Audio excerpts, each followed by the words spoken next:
So the learning objectives include you being able to describe aerobic conditioning, and then we're going to outline various adaptations that occur with regards to muscular endurance and our cardiorespiratory system. And then through group activities, we're going to apply the principles, or we're going to apply progressive overload with the FIT principle, so frequency, intensity, time, and height.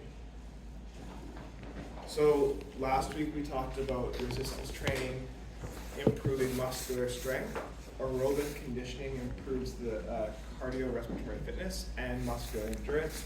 Just as a reminder, cardiorespiratory fitness refers to the ability of our cardiovascular and respiratory systems to breathe air in and transport oxygen around our body so that our muscles can use oxygen through oxidative phosphorylation to produce ATP, and in doing so it produces carbon dioxide. So our blood vessels are also responsible for collecting that carbon dioxide and our lungs breathing it out. Muscular endurance refers to the ability to perform or our muscles to contract repeatedly or continuously. And so this has relations to cardiorespiratory fitness, because if our muscles are able to rely on aerobic metabolism, they'll have better muscular endurance. So for example, slow twitch muscle fibers, type 1 fibers, have the highest degree of muscular endurance. Hi, Sean. Well, why would that? Why would type 1 fibers, slow twitch fibers, have the highest degree of muscular endurance?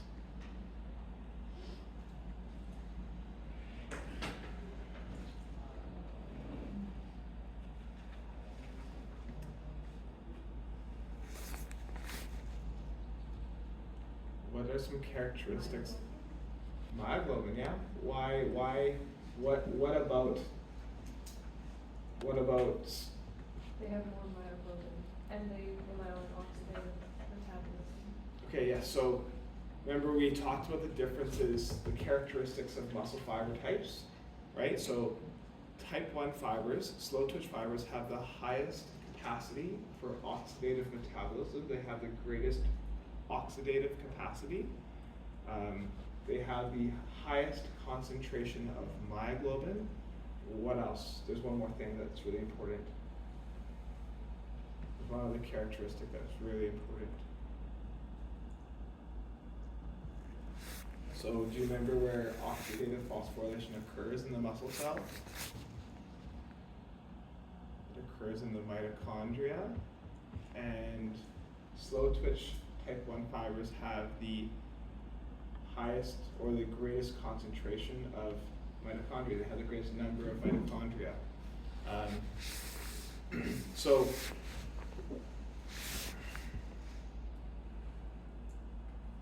yeah, but what did myoglobin do? Does anyone remember what myoglobin does?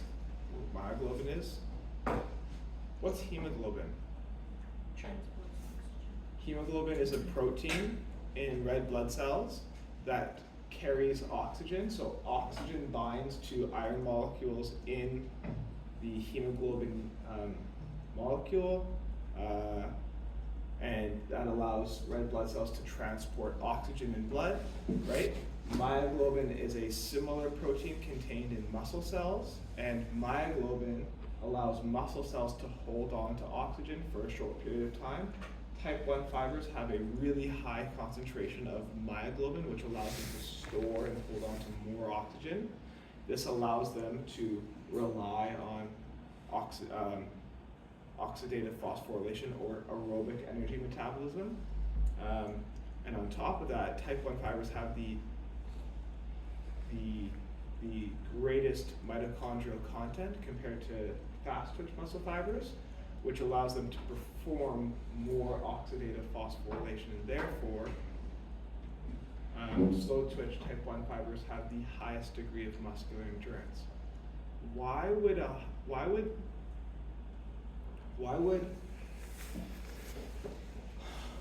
why would a high degree of oxidative capacity translate into muscular endurance? Well, what about oxidative phosphorylation allows muscles to contract repeatedly and continuously?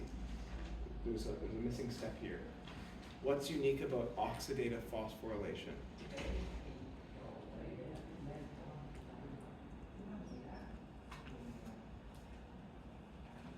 So we have three energy systems: oxidative phosphorylation, glycolysis, and the phosphagen system. What's unique about oxidative phosphorylation that would translate into muscular endurance? If a muscle fiber has better ability to rely on oxidative phosphorylation, how does that translate into muscular endurance? What's unique about oxidative phosphorylation?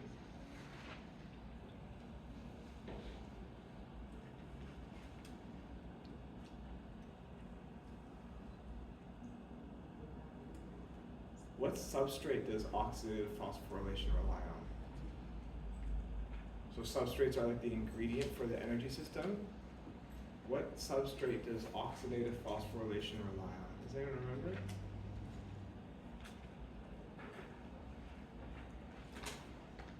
So oxidative phosphorylation relies on the use of fats, right? So it metabolizes fatty acids, and the body has a very large number of fatty acids to metabolize. In theory, the human body has an infinite amount of fatty acids, and so substrate availability is very large for oxidative phosphorylation.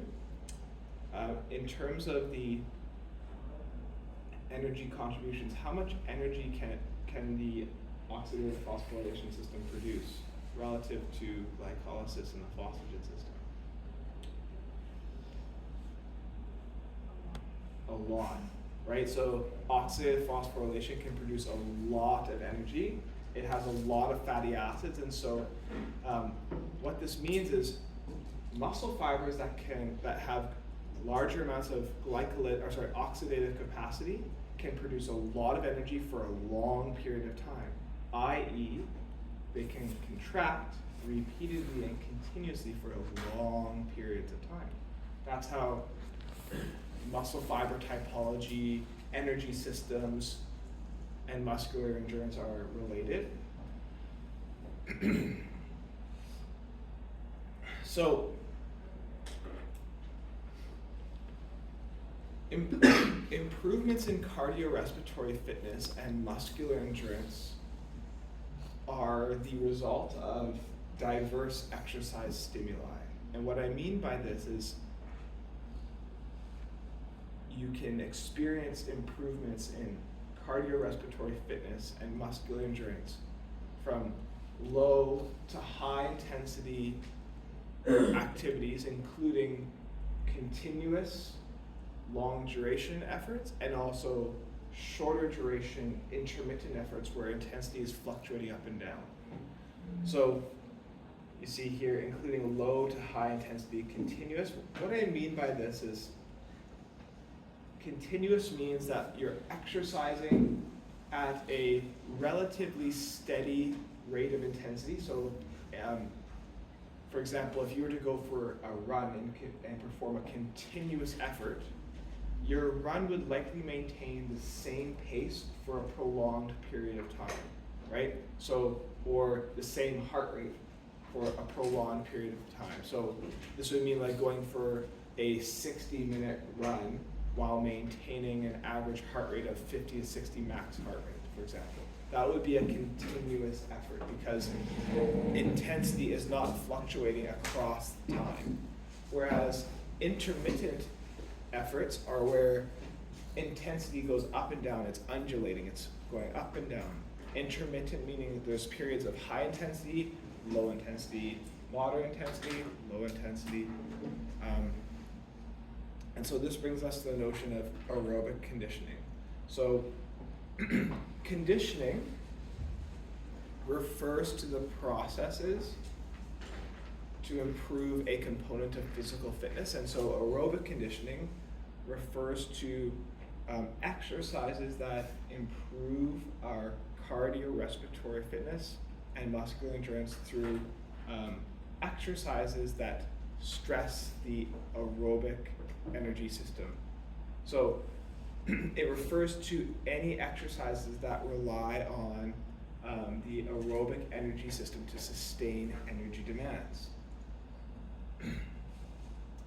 So this is really, really important. So if we think back to the Canadian 24-hour movement guidelines, we talked about one of the guidelines for adults aged 18 to 64, muscle strengthening activity using major muscle groups twice a week. But what was the other big one? What was the other big physical activity guideline?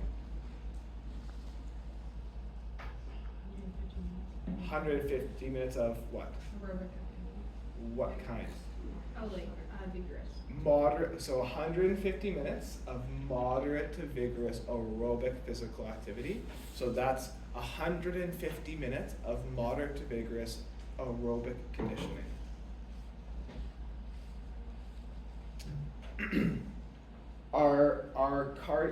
So we have our cardiovascular and respiratory systems, right? Cardiorespiratory fitness involves our cardiovascular and respiratory systems. We can experience profound adaptations with regards to our heart, our blood vessels, our respiratory systems, so our lungs and airways, and also muscular endurance. And so let's go over some of those adaptations now, and then we'll talk about how to design an aerobic conditioning training program. So adaptations of the heart. Our heart changes, right?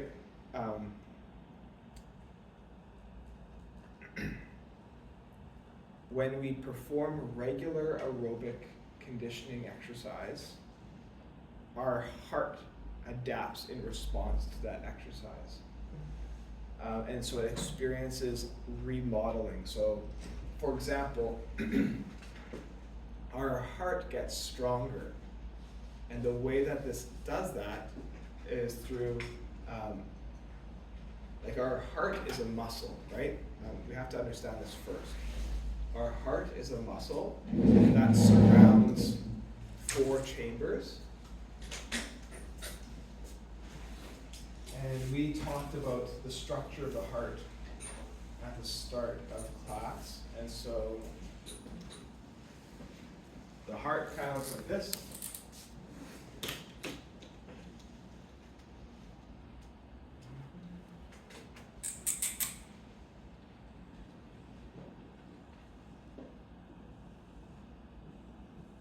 Right, so we have our right atrium, our right ventricle, left atrium, and left ventricle. And so imagine this is my heart like this, right here. So when blood goes to the heart, it goes into the right atrium. So blood goes into the right atrium. And what's this kind of blood that's going back to the heart? It is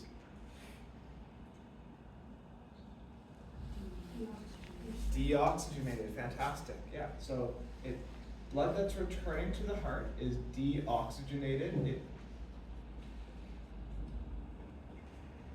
And blood that goes into the right atrium then gets pumped into the right ventricle, and then gets pumped from the right ventricle out to the lungs. What happens at the lungs? What happens to blood in the lungs? What goes on? Gas exchange. And so deoxygenated has low oxygen and high what? Carbon dioxide. So deoxygenated blood that returns to the heart has low amounts of oxygen and high amounts of carbon dioxide, because blood, as it transports oxygen around the body, is also picking up carbon dioxide that's produced by muscle and other tissues. Great. So Deoxygenated blood returns to the heart into the right atrium, pumped into the right ventricle, pumped out to the lungs. Gas exchange occurs at the lungs.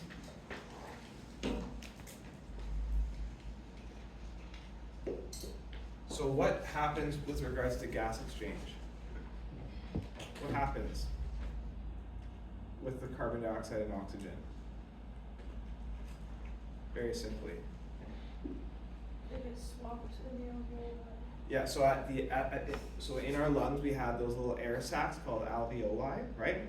And at the air sacs there's gas exchange where the air that we breathe in has a lot of oxygen and low carbon dioxide, and the blood that surrounds the alveoli, right? We have capillaries around the alveoli.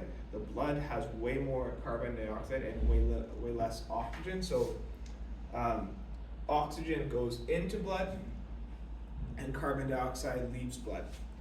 So then from the lungs, that blood that goes back into the left atrium. What's now unique about this blood? Blood that goes from the lungs to the heart is oxygenated, right? So oxygen from the air that we breathe in is now in blood. Carbon dioxide has left the blood and it's been breathed out.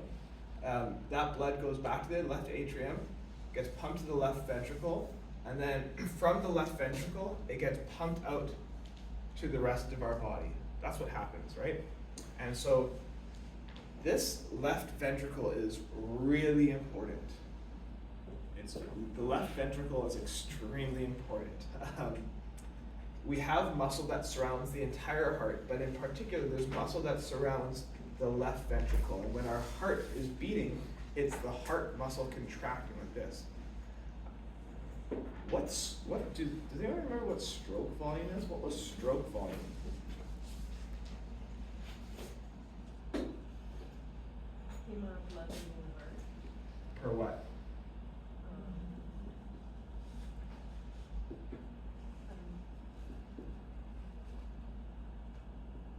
So it's the amount of blood that's pumped per beat.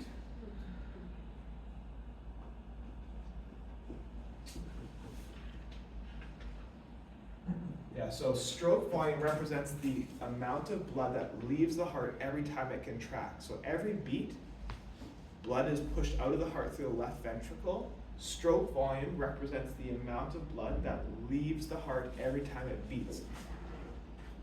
One of the ways our heart adapts or changes with regards to regular aerobic conditioning is that the muscle that surrounds the left ventricle here,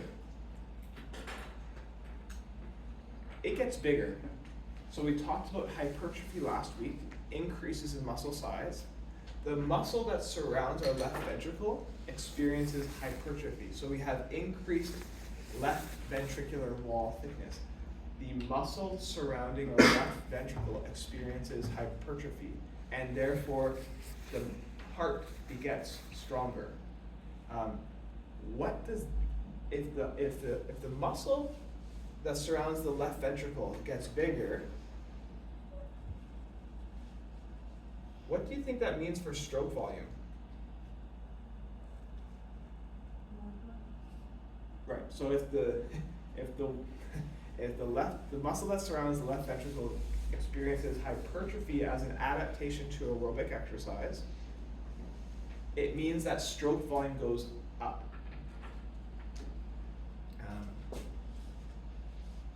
So I'm going to say left ventricle wall thickness equals increased stroke volume. Okay, great. If our heart is a muscle, that means that the heart muscle also has blood flow surrounding it, right? So like our muscles have capillaries, they have blood vessels surrounding the muscle, right? So like your biceps brachii, your quadricep muscles, your hamstring muscles, all those muscles have capillaries surrounding the muscle, blood vessels. Our heart muscle is the same. So our heart is pumping blood around, but it also has capillaries around the muscle of the heart. And one way that our heart changes as a response to regular aerobic conditioning is that there are more capillaries surrounding the heart muscle. So increased vascularization, increased capillary density surrounding the heart muscle. And in this way, it's going to enhance the muscular endurance of the heart. Why would increased capillary density or vascularization enhance muscular endurance?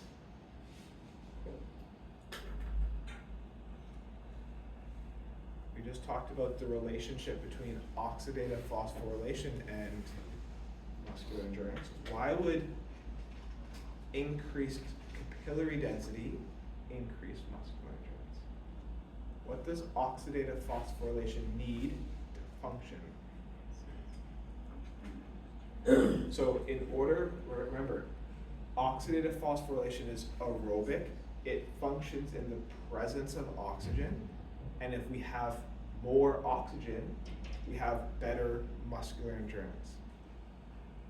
Right? And so having increased vascularization, having more capillaries surrounding a muscle means that there's more oxygenated blood getting to the muscle, and therefore there's more oxygen for it to use. And so that's how increased vascularization enhances muscular endurance of the heart. So increased resting and relative stroke volume. So we talked about how increased left ventricular wall thickness translates into increased stroke volume.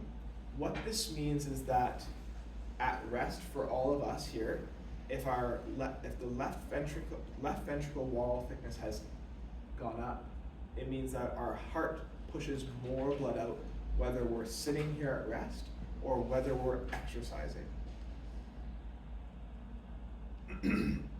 It means our heart is more efficient at pumping blood, and it means that our heart doesn't have to work as hard when we're resting and when we're exercising. So what you see in aerobic trained individuals, so like if you do regular running or regular cycling, for example, you know that your resting heart rate goes way down, right? Some of the top endurance athletes in the world, they'll have a resting heart rate somewhere between like 35 and 45, which is way lower than the average population, right? Because their heart has changed in ways such that every time it beats, it's pushing way more blood out than compared to other individuals. So the heart actually has to work less hard. It has to beat less frequently in order to circulate the same amount of blood, because stroke volume is going up. So if stroke volume goes up because left ventricle wall thickness goes up, well, that means that at rest and during exercise, the heart doesn't have to beat as hard. So we have decreased resting and relative heart rate. What I mean by relative is that at any point in exercise intensity, the heart rate is lower compared to someone who doesn't perform regular aerobic conditioning.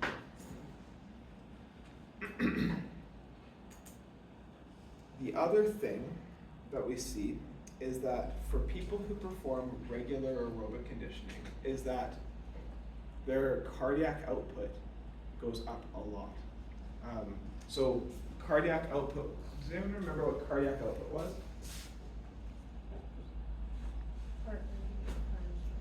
So heart rate times stroke volume. So in words, what does that mean? It's the amount of blood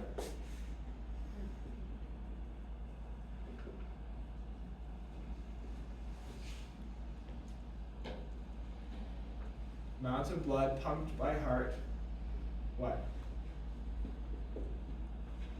If it's heart rate times stroke volume, it's the amount of blood pumped by the heart per beat. That's stroke volume. What's cardiac output? So heart rate is the amount of times your heart beats per minute. So cardiac output represents the amount of blood pumped by the heart per minute.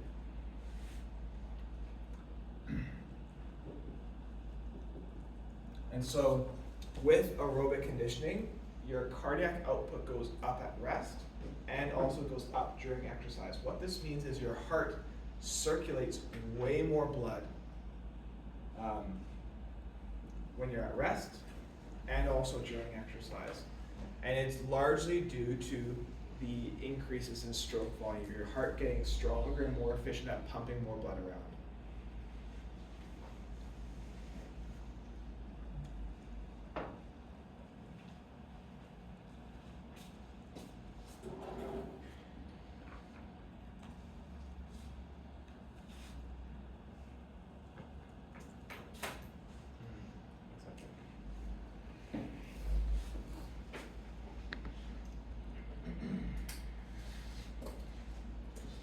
So our blood and blood vessels also experience some adaptations. Sorry, I just thought something. One way that our blood changes is that the amount of red blood cells in our bloodstream goes way up. Why would that happen? Why would the amount of red blood cells in our blood go up as an adaptation to aerobic exercise? What do our red blood cells do? Our red blood cells contain hemoglobin, which bind and carry oxygen.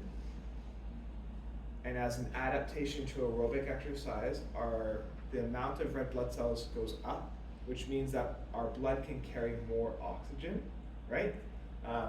So that's one of the ways our blood adapts.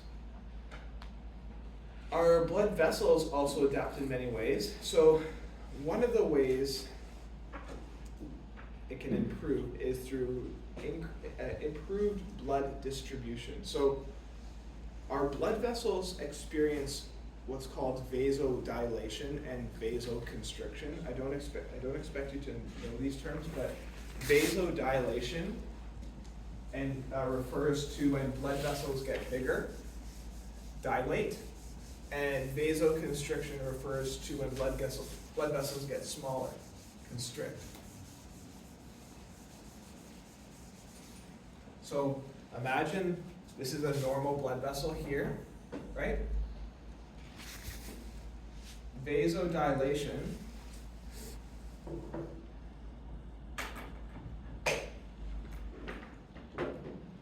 means that the blood vessel gets bigger. Vasoconstriction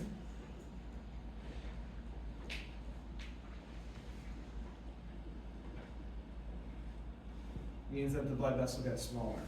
Now, our blood is directed to certain areas of our body depending on what we're doing. So for all of us right now, because we're resting, most of our blood flow, most of our blood is being directed by our body towards our visceral organs, the organs in our abdomen. So that includes like our stomach, our digestive system, like our small and large intestines, pancreas, liver, kidneys, heart, right? And the way that happens is there is peripheral vasoconstriction. So the blood flow to our limbs, like our arms and legs, is constricted. So that means blood is pushed to our visceral organs. But when we become physically active, when we start exercise, the blood vessels to the areas of our body that are working, so let's say we start going for a run, our lower limbs, like our legs, are physically active, the musculature in our legs start working, and so all of a sudden the blood vessels that go to our legs, they open up, they experience vasodilation, and we also experience constriction of the blood vessels towards our visceral organs. What this means is blood is distributed away from our abdomen and towards our legs. Now, this process of vasodilation and constriction happens by some reasonably complex processes within the cells that line our blood vessels. So you see here endothelial function. Endothelial cells are the cells that line our blood vessels. And so improved blood distribution occurs through enhanced function of the cells that line our blood vessels. They're better able to constrict and dilate. They're better able to expand and contract. And so they have improved responsiveness of the stimuli that cause these processes, and they also just tend to be more elastic. They're more pliable. They're better able to constrict and relax.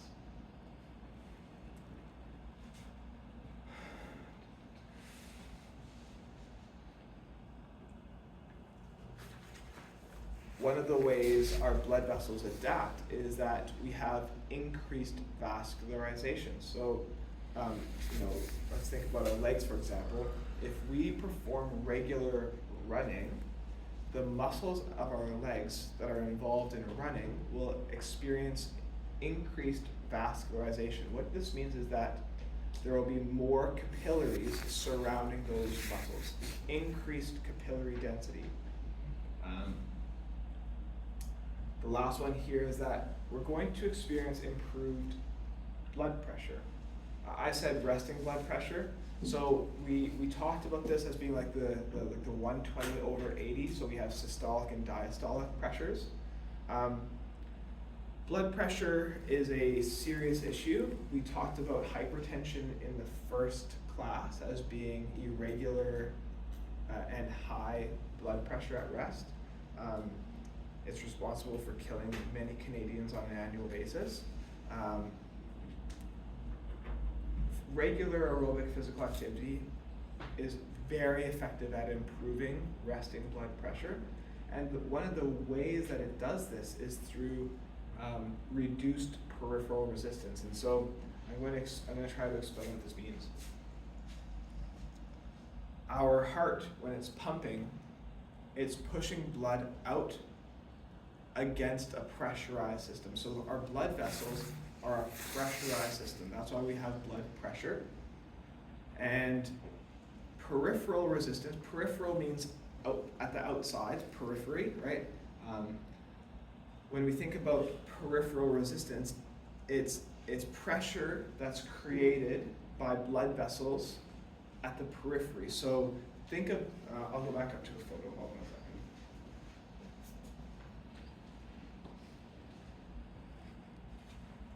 So we have capillaries down here, so like in our upper body and lower body surrounding our muscles.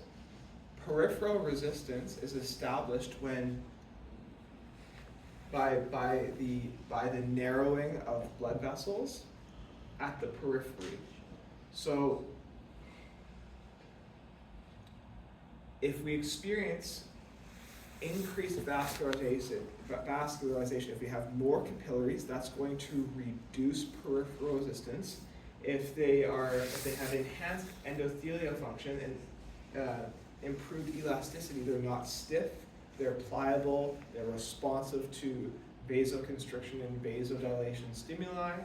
They're going to reduce the amount of resistance in the periphery, and it's going to bring down resting blood pressure.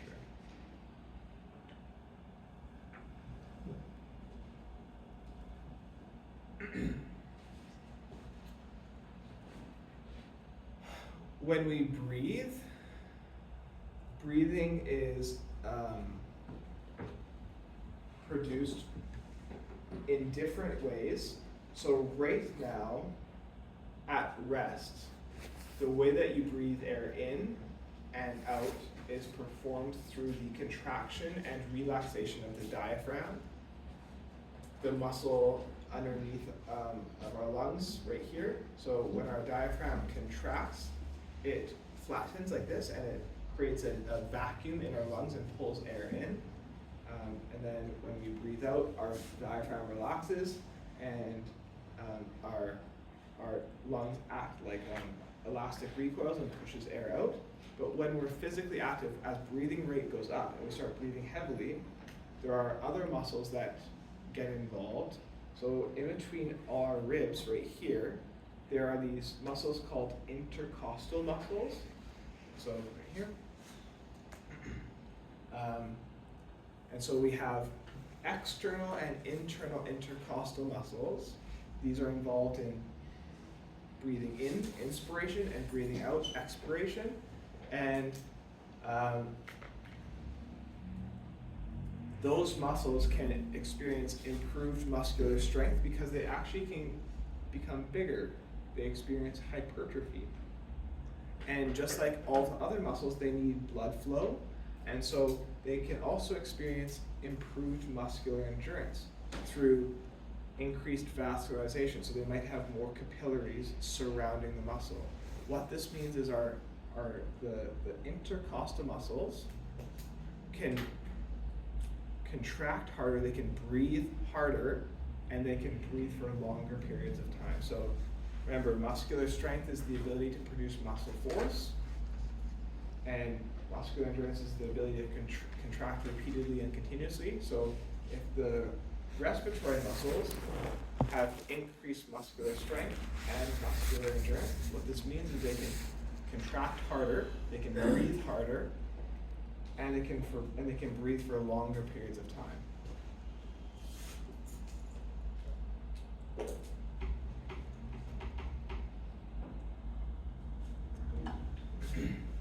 Okay, and then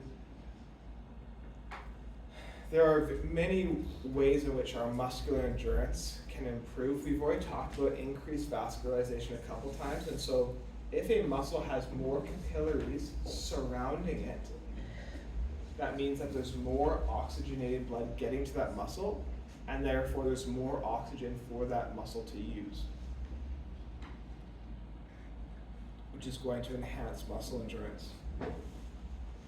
Another adaptation that occurs is the development of new mitochondria. And so if a muscle has more mitochondria, it has increased oxidative capacity. It can rely on oxidative phosphorylation more because oxidative phosphorylation occurs in the mitochondria.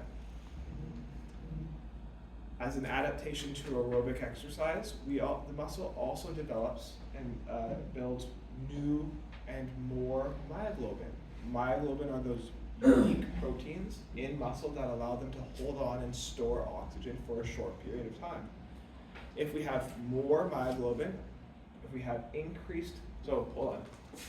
if we have more capillaries around a muscle giving it oxygen, if we have more myoglobin taking that oxygen and holding on to it, and if we have more mitochondria which take oxygen and turn it in and perform oxidative phosphorylation, well, therefore we have an increased ability to rely on oxidative phosphorylation. And on top of that, our muscles will also see an increased concentration of the enzymes that are involved in oxidative phosphorylation as well.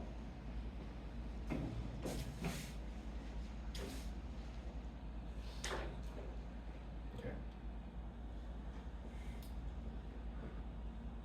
Let's talk about aerobic conditioning. So just like resistance training, when we want to design an aerobic conditioning program, we have to think about how many days per week we can allocate to aerobic conditioning, right? How many times a week are we going to perform aerobic physical activity? And from there we create a training schedule. Now, it's just like, okay, looking at my schedule, I know I work on these days, I'm going to school on these days, la-di-la-di-la-di. I know that I have these chunks of time that I want to allocate and dedicate to aerobic physical activity. Let's say that you can only get 3 days in a week for aerobic physical activity, or maybe you can do 5 or 6 or 7, who knows? But you need to understand how many days per week you can allocate to aerobic physical activity and that's like the first step. So create a training schedule. From there, you need to identify, well, what exercises, how am I going to complete aerobic physical activity? What do I like to do? Do I like to run? Do I like to hike? Do I like to bike? Do I like to row? Do I like to, I don't know. There's all sorts of ways to complete aerobic physical activity. And then from there, we need to prescribe intensity. So a 150 minutes of moderate to vigorous aerobic physical activity per week. So we need to create a schedule that such that we can accumulate 150 minutes at least. So that's 3 50-minute sessions, or 5 30-minute sessions, or 2 30-minute sessions, and 2 45-minute sessions, whatever it is. You need to accumulate at least 150 minutes of moderate to vigorous aerobic physical activity. But what does moderate to vigorous mean? So let's talk about it. First, with regards to exercise selection, there's a bunch of different ways that we can perform aerobic physical activity. We can do steady state training. This is kind of like continuous training. Steady state training just refers to when you perform a prolonged period of exercise where intensity stays the same. So steady state. Intensity isn't going up and down. You're just holding on to a certain exercise intensity for a prolonged period of time. Let's say you go to the track over here, and you want to do a 3K run, right? So 3,000 meters, and you're like, okay, over those laps to accumulate 3,000 meters, I want to run at a certain pace, or I want to maintain a certain heart rate. There are other ways to prescribe intensity. Steady state would be like, I'm just going to hold the same intensity for the entire 3,000 meters. That's steady state training. Interval training is another way that you can complete aerobic physical activity. So let's say instead you're like, I want to do 5 1K intervals, so 1 kilometer intervals, with a 2-minute rest period between the intervals. So you do 1 kilometer, rest for 2 minutes, 1 kilometer, rest for 2 minutes. And during that rest, it could be like static rest, like a passive rest where you just like stand for 2 minutes, or you could do like an active rest where you walk for the 2 minutes. That would be interval training, because there's periods of work and periods of rest, and they're planned, they're strategic. There's another way that you can do aerobic training, and it's called fartlek training. And fartlek training is similar to interval training in that there's undulations, there's changes in exercise intensity, but it's unplanned, it's random.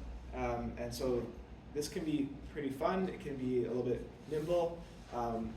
So let's say you go for a run around the neighborhood, and there are periods where you go a little bit faster, a little slower, you might walk for a little bit, and it's unplanned. Let's say you like, okay, I want to go for like a 1 hour run tonight, and during that 1 hour run, there's some times where you're like, I want to go really fast, and then you're like, oh, I need to take a couple minutes break, I'm going to walk for a couple minutes, and then I'm going to go a little bit slower. Or maybe before the 1 hour run, you're like, okay, I'm going to go for a 1 hour run in my neighborhood.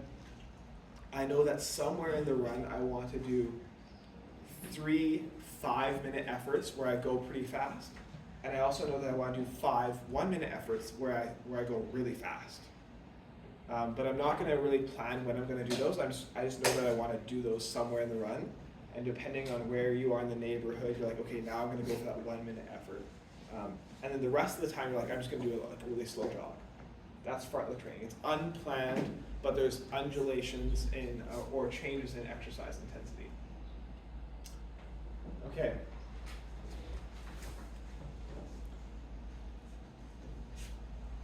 So we can prescribe intensity in a variety of ways.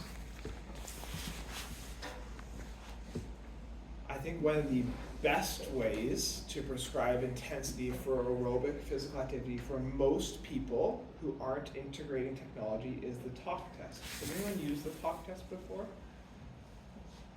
The talk test is pretty simple. You can evaluate the intensity of the exercise based on your ability to talk. It's literally that simple. So we'll talk about the specifics to get moderate to vigorous, but for example, light physical activity would be described as physical activity where if you had a partner, you are able to maintain a fluent conversation without interruptions, and there is very, your breathing is not very audible. What I mean by this is like you can't really hear your breathing, You're just like, it'd be like going for a walk with a friend, for example. That would be like light aerobic physical activity. Your heart rate's gonna go up a little bit, your breathing rate might, like the frequency of your breathing might go up a little bit, but you can talk fine, and your breathing, you can't really notice it, right? Whereas like moderate and vigorous aerobic physical activity is a little different. We can also look at heart rate, and now for many of us we wear smart watches, and so many of us have the ability to look at heart rate when we're performing aerobic physical activity. We can identify certain heart rate ranges for moderate and vigorous aerobic physical activity, and during physical activity we can look at what heart rate we're at and then compare and contrast. We can also look at rate of perceived exertion, because this correlates to moderate and vigorous aerobic physical activity. We can also look at other performance metrics like speed, so how fast we're running or how fast we're walking. For those of you who have an Apple Watch, on the physical activity app on your Apple Watch, it actually will tell you a speed, it's called like a split time. So if you're going for like you say like outdoor walk or like outdoor run or indoor run, it will tell you like how fast each kilometer is, or how fast every 400 meters are, for example. That would be speed. Or other watches might tell you like kilometers per hour or miles per hour. You can look at the same kind of speed outcomes if you're like rowing or if you're biking as well. The other thing I have here is output. So for those of you who do any forms of cycling, you'll know that output is a regular way to prescribe intensity. So for cyclists, output represents the amount of power that their bike is producing, and it's a combination of their pedal speed and the resistance that they're pedaling against. And so for people who do regular biking, you could say, okay, I want to go for a 2-hour bike ride and I want to maintain an average output of 200 watts, for example. Watts would be the power output and 200 would be the number, and so like that's a way to prescribe intensity. And then volume, so like you're looking at distance, like how far are you going, and then like sets and repetitions. So if you're doing interval training, you could look at like, okay, how many sets and repetitions of intervals am I going to do, right? So for that track workout that I just described, doing 5 repetitions of 1 kilometer, so 5 repetitions of 1 kilometer, we're going to do 1 set with 2 minutes rest in between each interval, for example. So the talk test. To perform moderate intensity aerobic physical activity and using the talk test to prescribe intensity, moderate intensity aerobic physical activity occurs when there's audible breathing, so you can hear yourself breathing, so your breathing rate is elevated, and it's not like you're breathing right now, it's like, okay, like there's audible breathing, but the caveat here is like if you were doing physical activity with a partner, you are able to string sentences together, so you're able to talk fluently and maintain a conversation. So although your breathing rate is going up and but you were able, like if you were having a conversation with someone, you could you could speak a full sentence and you could maintain a conversation comfortably. So this is working, like you are being physically active, but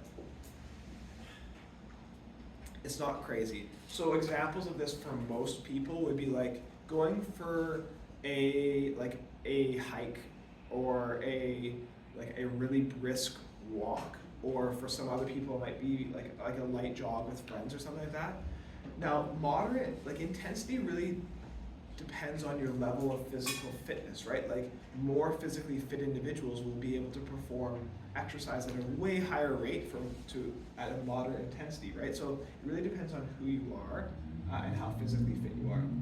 Vigorous intensity activity, according to the talk test, is when your breathing rate goes way up. So you have, it's labored breathing, like, right? Breathing heavily.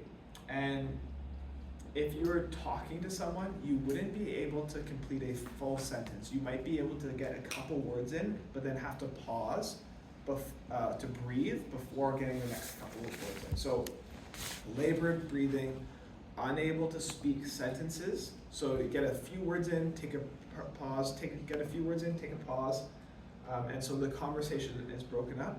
And during vigorous aerobic physical activity, you probably don't want to be maintaining a conversation. You probably don't want to be talking too much because the exercise intensity is too high. So we can also look at target heart rate. Moderate intensity aerobic physical activity, according to HealthLink BC. So remember we talked about HealthLink BC at the start of the term. According to HealthLink BC, is 55 to 69% of your max heart rate. Vigorous intensity physical activity is 70 to 89% of your max heart rate. Now, how do we calculate this? We can use the Carbonin method. So we've used the Carbonin method before, right? And so what I want you to do now is I want you to calculate what this correlates to. So I want you to calculate 55 and 69% of your max heart rate and 70 and 89. So the way that we're going to do this is you're going to you can use an age predicted max heart rate. So you do 220 minus your age to get your heart rate max. And then for your resting heart rate, if you know your resting heart rate because you wear a smartwatch, use that. But for most of us, our resting heart rate is going to be somewhere between 50 and 70 beats per minute. If you want to just use an average, use 60 for heart rate rest. So when you're doing this calculation, you're going to do target heart rate equals your age predicted max heart rate minus 60, for example, multiplied by percentage intensity. So for 55%, you're going to put 0.55 and then plus your resting heart rate of 60. I'm going to do the equation over here. And so I want you to calculate your target heart rate for 55 to 69 and 70 to 89.